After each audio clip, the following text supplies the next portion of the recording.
बिस्मिल्लाहिर्रहमानिर्रहीम। अस्सलाम वालेकुम दोस्तों, सिविल टेक्नोलॉजी फॉर यू.com की जानिब से मैं मुदस्सिर अफराज और आज की इस वीडियो ट्यूटोरियल में हमने स्केड्यूलिंग प्रोजेक्ट और फ्लोर को डिस्कस करना है। ठीक है, तो आइए चलिए स्टार्ट करते हैं।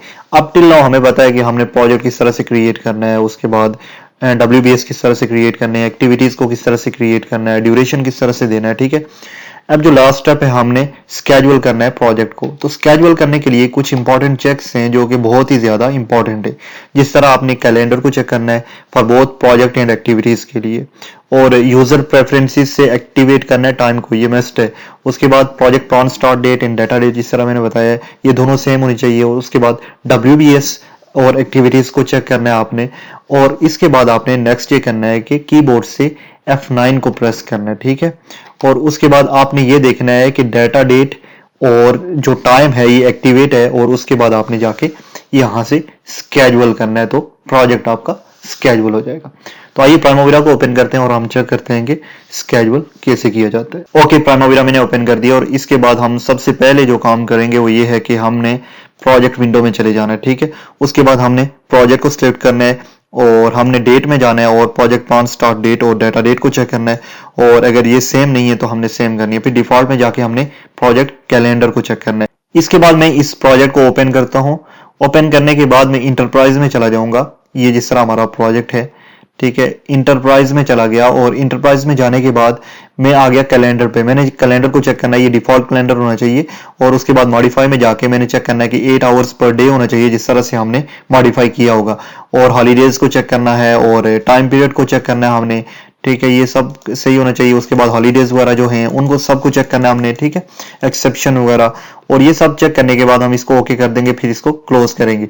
इसके बाद हम एडिट में जाएंगे, यूजर प्रेफरेंसेस में जाके हमने डेट्स में चले जाना है और यहां से हमने टाइम को एक्टिवेट करना है, ये मस्ट है। ये एक्टिवेट करने के बाद मैं इसको क्लोज करूंगा और फिर मैं चला जाऊंगा स्केड्यूल में, और फिर मैं इसको करूंगा स्केड्यूल। यहाँ पे करंट डाटा डेट और प्रोजेक्ट स्टार्ट डेट सेम होनी चाहिए, ये सेम करके हमने स्केड्यूल कर देना है। ठीक है, आफ्टर स्केड्यूल आप यहाँ पे देख रहे होंगे कि ये फ्लोट वगैरह है। ठीक है, तो मैं आपको नेक्स्ट बताता हूँ कि टोटल फ्लोट और फ्री फ्लोट में फर्क क्या है और फ्लोट है क्या।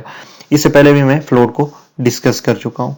ओके, तो हम फ्लोट को डिस्कस करते हैं। फ्लोट जिस तरह से आप यहाँ पे देख रहे होंगे कि फ्री फ्लोट, यहाँ पे फ्री फ्लोट है और यहाँ पे टोटल फ्लोट है। अब इन दोनों के दरमियान डिफरेंस क्या है, तो इसको मैं डिस्कस करता हूँ। ये जो एरो है ये रिप्रेजेंट कर रहे हैं फ्री फ्लोट को। ठीक है, तो डेफिनेशन के according total float is the amount of time that an activity can be delayed from its early start date without delaying the project finish date. Okay, total float वो float है कि ये जो जिस तरह एक एक्टिविटी है, अगर इसमें टोटल फ्लोट है तो ये अपने अर्ली स्टार्ट से डिले हो जाएगी without affecting project whole start date, और इसके साथ साथ ये अपनी सक्सेसर एक्टिविटी को भी साथ में डिले करेगी। ठीक है, इसके साथ में सक्सेसर एक्टिविटी भी डिले होगी, लेकिन ये प्रोजेक्ट के होल ड्यूरेशन को अफेक्ट नहीं करेगी।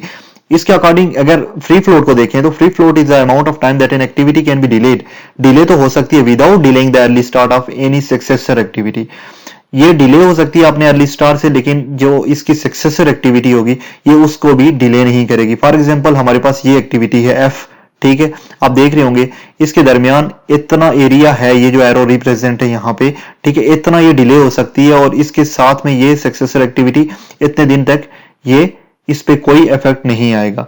तो फ्री फ्लोट और टोटल फ्लोट के दरमियान ये फर्क है। ठीक है, कि जो टोटल फ्लोट वाली एक्टिविटी होती है वो अपनी सक्सेसर एक्टिविटी को डिले करती है, लेकिन प्रोजेक्ट होल ड्यूरेशन को अफेक्ट नहीं करती।